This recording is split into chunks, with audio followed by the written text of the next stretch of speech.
Hello दोस्तों, कैसे हैं आप लोग। आई होप आप लोग बहुत अच्छे होंगे। तो चलिए आगे कंटिन्यू करते हैं अपने बचे हुए पार्ट को। तो इस क्वेश्चन से टॉपिक कौन कौन से हैं आपके। Explain air pollution with its type. Air pollution क्या होता है, इसके कितने प्रकार हैं, what are the ways to monitor and the control air pollution. Pollution को किस तरह से उसकी निगरानी की जा सकती है, किस तरह से उसको कंट्रोल किया जा सकता है। नेक्स्ट है आपका explain ambient air quality measurement and there standards. वायु प्रदूषण की निगरानी, परिवेशी वायु गुणवत्ता मापने और उनके मानकों की व्याख्या कीजिए। नेक्स्ट है आपका एक्सप्लेन नॉइज पॉल्यूशन। ध्वनि प्रदूषण क्या है, उनका क्या प्रभाव है। ध्वनि प्रदूषण को उसके प्रभावों को सही समझाना है। Write down the prevention methods of the noise pollution. ध्वनि प्रदूषण की रोकथाम के क्या उपाय हैं। तो चलिए स्टार्ट करते हैं वन बाय वन अपने क्वेश्चंस को। पहले देखेंगे एयर पॉल्यूशन। एयर पॉल्यूशन कैसे होता है। यहाँ पे आपको दो इमेज देखने को मिल रही हैं। फर्स्ट है आपका जो फैक्ट्रीज वगैरह होती हैं उनसे जो धुएं निकलते हैं उससे भी हमारा बहुत ज्यादा एयर पॉल्यूशन होता है। नेक्स्ट है आपका वाहनों से निकलने वाले धुएं से। चलिए डिफिनेशन देख लेते हैं इसकी। Air pollution is a mixture of solid particles and gases in the air. Car emission, chemical from the factories, dust, pollen, mold spores may be suspended as the particles. Air pollution किसका mixture होता है, solid particle का, gas का, car emission धुएं होंगे, chemical फैक्ट्रियों से निकलने वाले धुआं, ठीक है, डस्ट धूल, पॉलन कण, मोल स्पोर्स में भी सस्पेंडेड एज पार्टिकल। नेक्स्ट है आपका normal components of air. Air में कितने कंपोनेंट्स होते हैं। नाइट्रोजन आपका होता है 78.1%, ऑक्सीजन आपका 20.9%, कार्बन डाइऑक्साइड आपका 0.03%, अदर जो होती हैं आपके केमिकल्स या गैसेस जो होती हैं 0.07% होते हैं, जिसमें आपकी आती हैं नोबल गैसेस, जिसमें आपकी है मेथेन, सल्फर डाइऑक्साइड, ये सारी चीजें।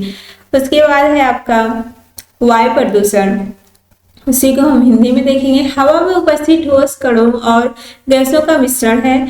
वाहनों से निकलने वाले धुआं, कारखानों से निकलने वाले रासायनिक पदार्थ, धूल, परागकण और फफूंद के बीजाणु कणों के रूप में हवा में निलंबित हो जाते हैं, मिल जाते हैं।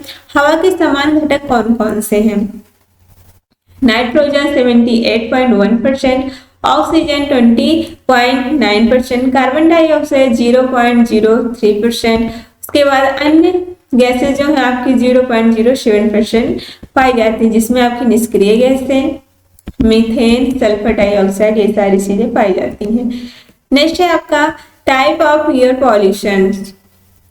एयर पॉल्यूशन के कितने टाइप्स होते हैं। The most common and harmful pollutant outdoor included particulate matter. उसके बाद आपका है particulate matter is the mix of the solid and the liquid including the carbon complex, organic chemical, sulphate, nitrates, mineral, dust and water suspended in the air. Nitrogen dioxide is a gas and is a major component of the urban air और pollution episodes।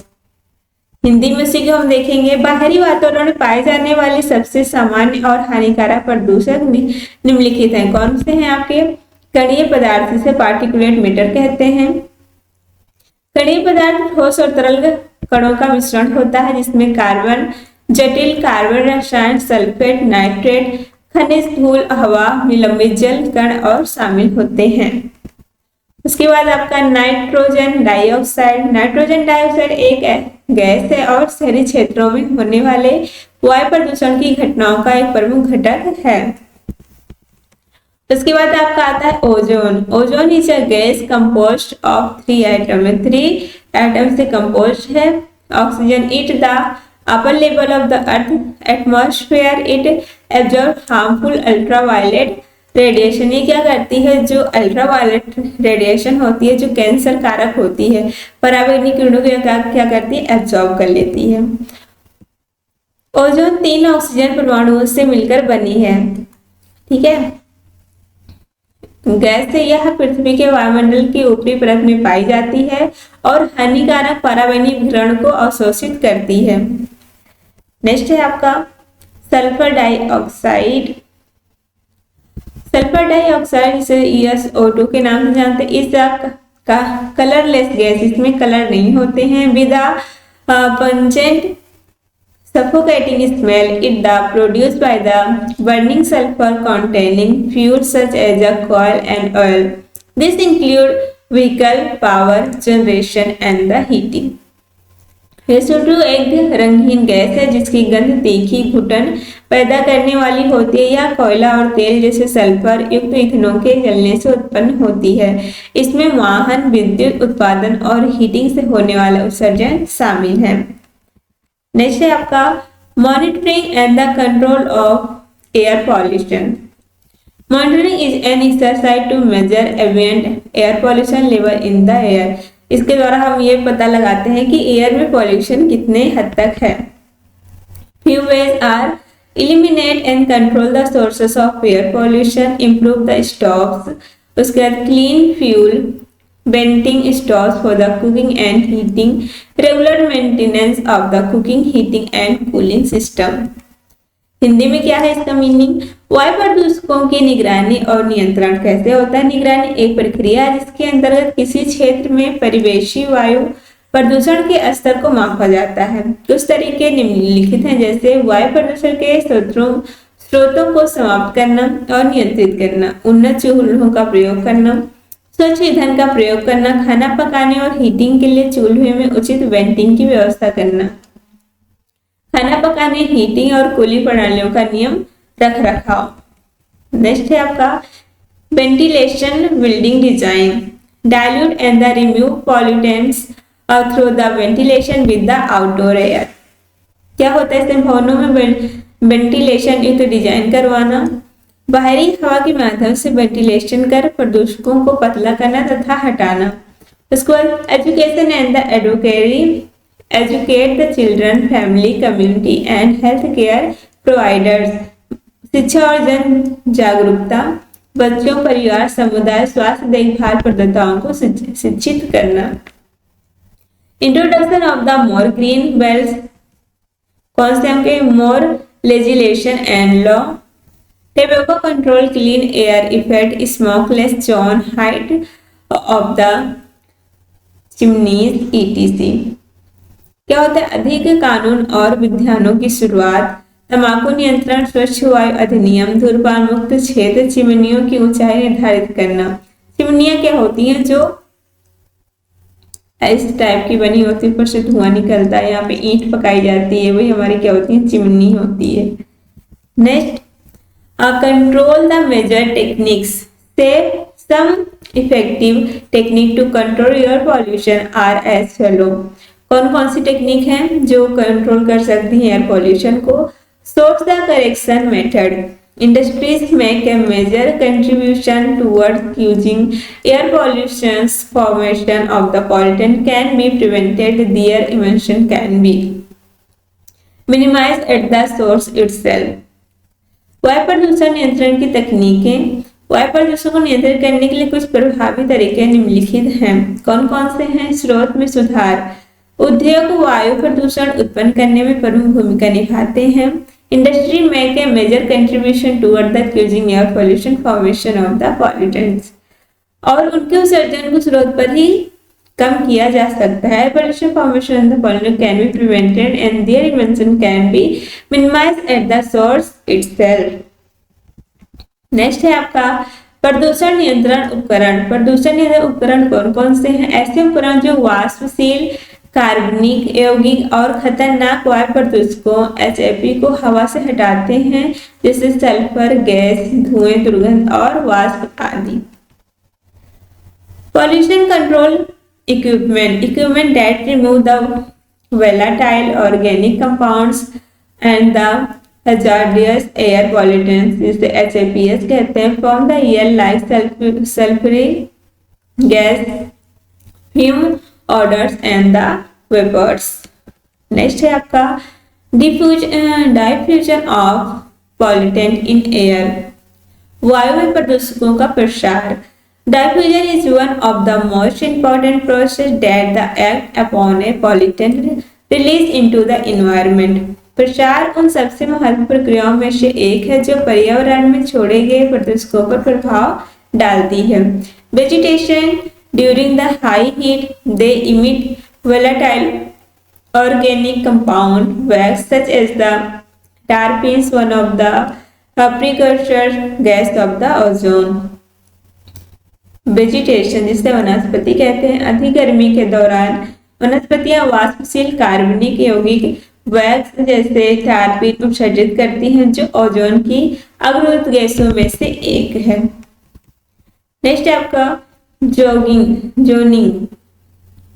औद्योगिक क्षेत्रों की स्थापना के लिए zoning Atlas किसी क्षेत्र के पर्यावरण को वर्गीकृत करता है और समान मानचित्र के माध्यम से विभिन्न स्थानों पर दूषण ग्रहण क्षमता तथा संभावित वैकल्पिक स्थलों को दर्शाता है। Zoning at least for the sitting of the industrial zone classify the environment in a region and the present the pollution receiving the potential various location along with the possible alternate site through the easy to read maps. Noise pollution also known as environmental noise, sound pollution is the propagation of the noise with the ringing impact on the activity of the human of animals life. Noise pollution किस तरह से human life को effect करती है? बहुत ज्यादा शोर शराबा या फिर शादियों के सीजन में तो इतने लाउड डीजे बजेंगे 3-4 दिनों से बजने स्टार्ट कर देंगे, इसका सीधा असर आपकी ब्रेन पे पड़ता है। कुछ लोगों को माइग्रेन जैसी समस्याएं होती हैं तो उनमें भी ये इफेक्ट कर सकता है बहुत हद तक। चलिए आगे देखते हैं। ध्वनि प्रदूषण को पर्यावरणीय शोर या ध्वनि प्रदूषण भी कहा जाता है। यह शोर ऐसा प्रसार है जो मानव या पशु जीवन की गतिविधियों पर विभिन्न स्तरों पर प्रभाव डालता है। Definition: It is the defined as the unacceptable sound not present to hear our as the wrong sound at the wrong place at the wrong time.